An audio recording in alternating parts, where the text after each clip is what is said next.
Good morning. Thank you so much for being here today as we begin a new series in the book of Jeremiah. And Jeremiah is an interesting book. It's a book that undoubtedly takes some diving into the culture of the time period for us to appreciate some of the message. But at the same time, reading Jeremiah is a book that will immediately have some takeaways for us from as well. There's just something about reading the prophetic literature that speaks to the nature of humanity as a whole. You can see so many themes about what the nation of Israel was struggling with that we're struggling with today as people who are seeking to follow God. So in some ways, Jeremiah may seem like a foreign text, but in other ways it'll hit very, very close to home. And so we're going to try to look at both aspects, both the things that make us uncomfortable and also the things that seem very, very normal to us as well. Just a little bit of background on Jeremiah, a little bit of context, and we'll keep bringing some of this background information up as we continue on in the series. But just as a introduction, Jeremiah the prophet addressed the people of Judah and Jerusalem over a 40-year period. And so what we're seeing in this particular grouping of writings, encompasses a very long ministry, a very long prophetic calling that Jeremiah had. And we know that this 40-year period led up to the destruction of Jerusalem in 587 BC.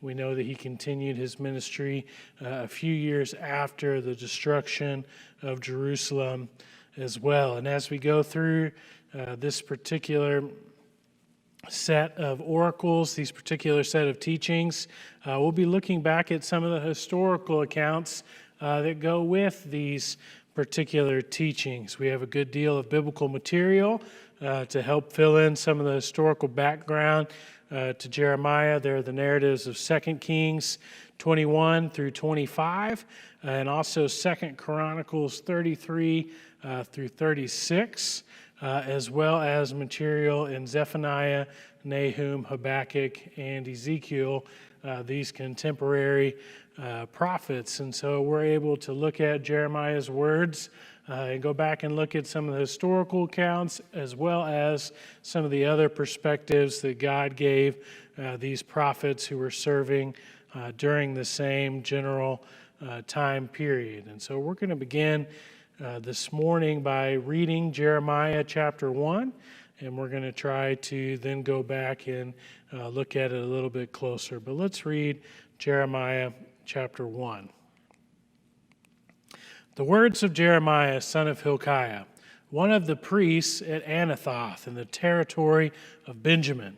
The word of the Lord came to him in the 13th year of the reign of Josiah, son of Amon, king of Judah, and through the reign of Jehoiakim, son of Josiah, king of Judah, down to the 5th month of the 11th year of Zedekiah, son of Josiah, king of Judah, when the people of Jerusalem went into exile. The word of the Lord came to me, saying, Before I formed you in the womb, I knew you. Before you were born, I set you apart. I appointed you as a prophet to the nations. Alas, sovereign Lord, I said, I do not know how to speak. I am too young. But the Lord said to me, Do not say I am too young. You must go to everyone I send to you and say whatever I command you. Do not be afraid of them, for I am with you and will rescue you, declares the Lord. Then the Lord reached out his hand, and he touched my mouth and said to me, I have put my words in your mouth. See, today I appoint you over nations and kingdoms, to uproot and tear down, to destroy and overthrow, to build and to plant. The word of the Lord came to me. What do you see, Jeremiah? I see the branch of an almond tree, I replied. And the Lord said to me, You have seen correctly, for I am watching to see that my word is fulfilled. Then the word of the Lord came to me again. What do you see? I see a pot that is boiling, I answered. It is tilting toward us from the north. And the Lord said to me, from the north disaster will be poured out on all who live in the land. I am about to summon all the peoples of the northern kingdoms, declares the Lord. Their kings will come and set up their thrones in the entrance of the gates of Jerusalem. They will come against all her surrounding walls and against all the towns of Judah. I will pronounce my judgments on my people because of their wickedness in forsaking me, in burning incense to other gods, and in worshiping what their hands have made. Get yourself ready, stand up, and say to them whatever I command you. Do not be terrified by them, or I will terrify you before them. Today I have made you a fortified city, an iron pillar and a bronze wall to stand against the whole land, against the kings of Judah, its officials, its priests, and the people of the land. They will fight against you, but they will not overcome you, for I am with you and will rescue you, declares the Lord. Jeremiah 1, verses 1 through 19. And so here we see Jeremiah commissioned to his prophetic ministry. And this is a multifold commission that we see here. It begins with an introduction of who he is and the time that he served. Jeremiah 1 through 3 tells us that he is from Anathoth, and this is a territory of Benjamin. And it lists some of the kings that he would serve during their reigns, and it also gives a statement about what the entire work, the entire ministry is going to revolve around, and that is the exile of Jerusalem. Christopher Wright adds this particular detail. We are introduced to Jeremiah as one of the priests of Anathoth, a small village, an easy walking distance of Jerusalem, about 3 miles to the northeast, close to the edge of the wilderness that led down to the Dead Sea. And so this was a town that was close to Jerusalem. This was a small town. When we read about the Old Testament and the New Testament, when we see these references, they would have likely meant something to the people, right? Jesus was often referred as Jesus of Nazareth, and that came with a particular context. To be from Anathoth also came with a particular context that came back to this priestly dispute between Zadok and Abiathar that happened in years past, and this was actually a town of banishment for some of the priests of Abiathar. And so these were some of the priests that did not receive the blessing that the priests of Zadok received. And so when people heard Anathoth, they would have thought about that particular story from the time of David and Solomon. And so we know that Jeremiah was a prophet who served he was called in 627 BC during the reign of King Josiah. Jeremiah 1, 2, and 3 gives a list of kings under whom Jeremiah prophesied: Josiah, Jehoiakim, and Zedekiah. But 2 names are omitted from this list: Jehoahaz and Jehoiachin, probably because they each reigned only for 3 months. And so there are really 5 kings that Jeremiah prophesied under, but only 3 of them are listed in the introduction, likely due to the short reigns of these 2 kings. And we'll read a little bit about them in some of our future lessons. But the ending of this section really speaks to where the book will end as well, and that's with the exile of Jerusalem. 5 words in Hebrew bring verse 3 to an end: until the captivity of Jerusalem in the 5th month. But this awesome and dreadful formula anticipates 4 words at the end of the whole book. So Judah went into captivity away from her land. So right here in the introduction, we are being told the end of the story to which the whole book is heading. This is all about captivity, all about the time leading up to captivity. And so Jeremiah is seeking to inform the people to repent and to speak to them about the state of the nation during that time. And so right here at the beginning in verses 4 and 5, these might be some of the most famous words from the book of Jeremiah. This beautiful commissioning statement here from the Lord. He is speaking to his calling of Jeremiah, and there are really 4 phrases to key in on here, and that's I formed, I knew, I set you apart, and I appointed, right? It tells us here, before I formed you in the womb, I knew you. Before you were born, I set you apart.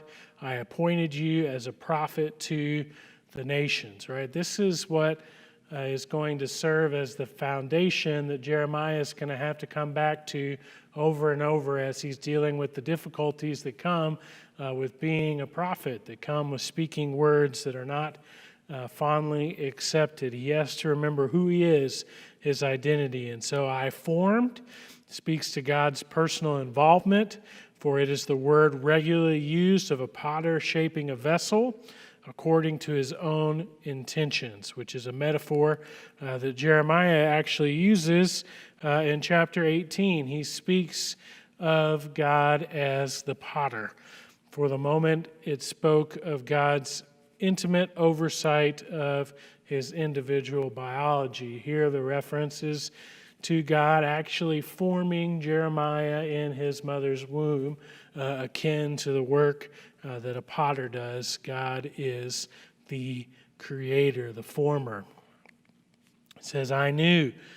Before Jeremiah knew God, God knew Jeremiah. My identity does not begin when I begin to understand myself. There is something previous to what I think about myself, and it is what God thinks of me. It's from Eugene Peterson, right? Our entire identity, who we are, is shaped by whose we are, right? That's something we may have heard growing up, but it is an essential principle. Our identity is formed by God, and it's our response to God that represents our understanding of who we are. To be set apart is to be consecrated, right? This is the same verb that is used about Israel being set apart by God as a holy people, right? They're being set apart for a purpose. Jeremiah too is set apart, whether of people like the priest or of things like sacred vessels. The central idea of separation from the common realm for a purpose determined by God, right? That leads into this appointing. They're not being separated just to be removed. They're being separated to be commissioned to play a particular role in the narrative of God, right? To play a particular role in the human story. And so being appointed, Jeremiah is not a driven man, but a given man. This was not a task that he had chosen, but a task for which God had chosen him, right? Jeremiah didn't grow up saying, hey, I want to be a prophet, but he did grow up with this vocation because this was something that was given to him by God from the womb. God chose Jeremiah for this specific purpose. So let's keep reading here. It tells us that Jeremiah is resistant to this, right? It tells us that Jeremiah, knows that this is not going to be an easy task. He says, I don't know how to speak. I am too young, right? These are two, similar responses to what we see other places in the Old Testament, right? It's Moses who's like, hey, I'm not a good talker, right? You should get Aaron. And it's Samuel who says, hey, I'm too young for this. But the Lord says, do not say I am too young. You must go to everyone I send to you and say whatever I command you. Do not be afraid of them, for I am with you and will rescue you, declares the Lord. And this is important to remember. Like sometimes people, view this, text about the womb as like this predestined thing, this idea that Jeremiah didn't have a choice in the matter, but the reality is he did, and it scared him, and he chose to respond faithfully anyway. Jeremiah is not a robot. He's not a mere dictaphone for God. He was an inexperienced youth who naturally shrank back from what he was hearing, right? The way he's responding may be the way that we would have responded. Hey, maybe you've got the wrong guy. Hey, don't you forget that I'm young? Don't you forget that I'm not an experienced communicator? Why are you giving me this role? And so what we know about the chronology of the book of Jeremiah lets us pinpoint a little bit about his age because of what would happen in that culture. And a lot of that's based off of Jeremiah 16, which speaks about his marital status. And so a lot of people have tried to estimate that because of that, that Jeremiah was in his adolescence at the time of his call, since he was not yet married. On account of his youth, he was not an experienced speaker and may have feared the opposition of adults bringing such a heavyweight message at this young age. And so none of us like to receive a message that speaks against us from someone who's our peer. But it's human nature to really not like a message that speaks against us from somebody who is younger than us, that would claim to have any type of authority over us or more knowledge than we have. There's just something about us that doesn't like being told what to do by younger people. And maybe this is what Jeremiah is getting at here. But we know that God reassures Jeremiah that it's not about his experience, it's not about his ability to speak, it's about the fact that God is giving him the words and that God will speak through him. And so in 9 and 10, we see that this interaction has a real tangible element. This commission has a physical component as well. The Lord reached out his hand and touched my mouth and said to me, I have put my words in your mouth. See, today I appoint you over nations and kingdoms to uproot and tear down, to destroy and overthrow, to build and to plant. And so this is a tangible sign. This is something that he can, relate to in a different way than just mere words. This may remind us of Isaiah's commission a little bit, but he is given the words and the capacity to speak for God. And not only is he given the ability to speak for God, God gives him the ability to do some things related to the nations and the kingdoms. There's several phrases here. I appoint you over nations and kingdoms, uproot, tear down, destroy, overthrow, build, and plant, right? There's kind of a take down and rebuild kind of message that God is using Jeremiah to preach, that God is giving to the people of Israel, that what's happening to them is because of the fact that they've gone away from God and that they need to be restored to him. And so one thing that is underneath all of this is God's sovereignty. The Lord appoints Jeremiah over nations and kingdoms, which this indirectly assumes the sovereignty of God over all nations. And as we'll look at next week, one of the challenges that Israel had was wanting to be its own God or wanting to follow after other gods. But what this is reminding the people through the appointment of Jeremiah and reminding Jeremiah himself is that God is the one who is in charge.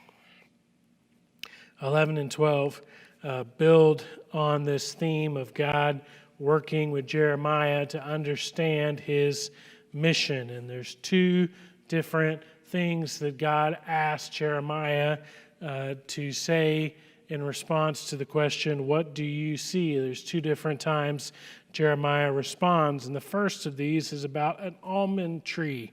And this response to us here in English or in our culture that maybe isn't that familiar with almonds or the process of almonds growing, we might miss a little bit here in this particular image. But when Jeremiah sees an almond tree, which in Hebrew is related to a verb meaning to wake up or to watch, the almond tree is the first to bud.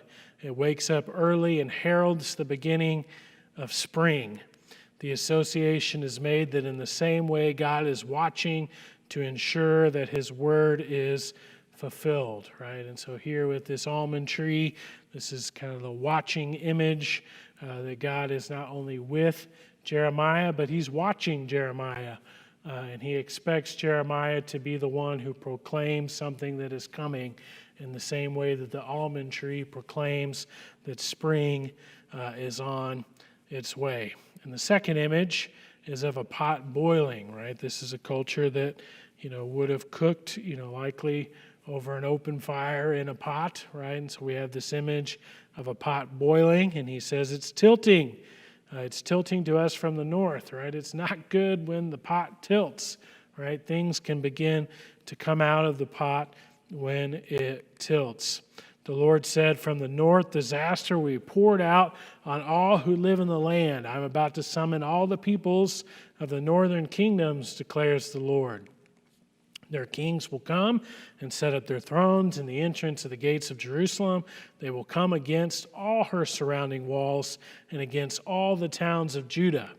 I will pronounce my judgments on my people because of their wickedness in forsaking me and burning incense to other gods and in worshiping what their hands have made, right? This boiling pot is a major image here, an image that speaks to what's coming, that speaks to the impending doom that is coming with the coming of captivity. The boiling pot speaks of that captivity. The countries of the north were developing an atmosphere that would naturally pour forth to the south. It was a time of upheaval and unrest in the region of the Fertile Crescent. And so Jeremiah is coming to tell the people that bad things are coming, bad things are about to happen. And then in 17 through 19, we see this final commission that is given at the end of the chapter, right? We've seen the commission that speaks to, where Jeremiah came from, right? God goes all the way back to the womb. And then we have this interaction between God and Jeremiah, this kind of three-part interaction, the touching of the mouth, the two images of the almond tree and the boiling pot. And then finally, we have this stark commission at the end, which really sets the scene for what is coming next. Get yourself ready. Stand up and say to them, whatever I command you, do not be terrified by them, or I will terrify you before them. Today I have made you a fortified city, an iron pillar and a bronze wall to stand against the whole land, right? He's saying, get ready for what's coming. I am fortifying you. I am making you ready. But the inverse is if you're terrified of everybody else, that God says, I will terrify you before them, right? What a scary image, especially following the story of the boiling pot that we just read. And when it says standing up against the whole land, we got to remember that these are his people. This is his land that he's standing up against. And he's called to stand up against the kings of Judah, its officials, its priests, and the people of the land. They will fight against you, but they will not overcome you.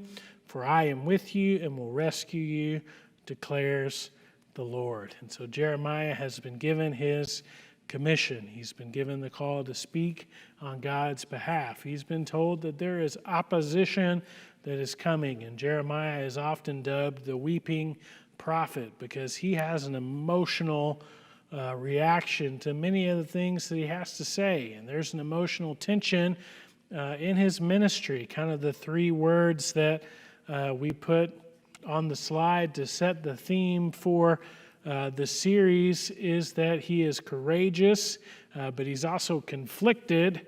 But even though he's conflicted, he stays committed. And those are some of the things we're going to be pointing out in Jeremiah's life as he does this tough job of being a prophet, tough job of bringing the word of the Lord. So I hope you'll join us again next week if you're reading along with us. If you'll read chapters 2 through 6 for next week, that's what we'll be covering together. So thank you so much for being with us this morning.